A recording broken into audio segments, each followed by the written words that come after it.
The other aspect as well is, which really annoys me from a travel perspective, is that we have worked long and hard in the Scottish community to develop the infrastructure and the airline network.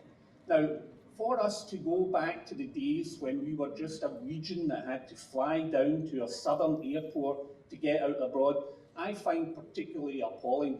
And if anyone in the UK or the Scottish Government believe that when they press the button, things will start up immediately as it was before, are seriously deluding themselves. This is long-term strategic commercial arrangements that the airlines and tour operators have to put in place.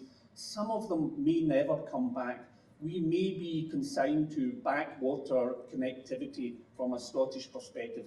And from a business operational side of it, that is frightening. That really is something that sets us back maybe 10, 15, 20 years, and it just can't be allowed to happen. I'm going to finish and say there's a part of me that's really proud that everyone is here today, and it makes my heart sore, but I'm so disappointed that it's taken this despair, the absolute Scottish travel industry being on its knees to get to this stage where we all have to come together and make our voices heard.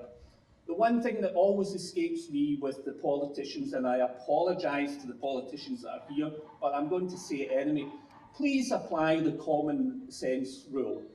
If it makes sense, let's just do it. Let's not worry about all the implications about it. Scotland needs to trade. The UK needs to trade. If we don't, there'll be severe consequences for the whole of the country and for the whole of the economy.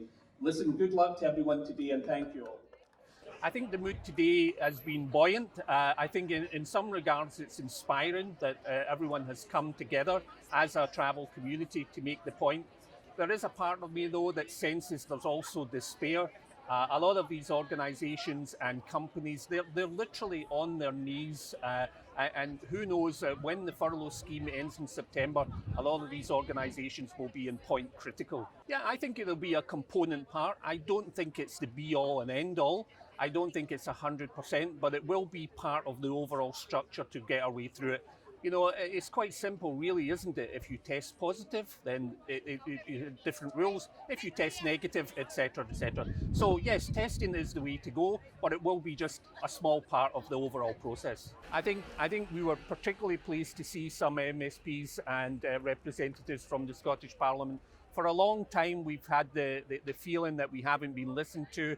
And again, I mentioned the fact that we're despairing that our voice is not being heard. So we were really grateful, and it was good to know that people are now starting to listen.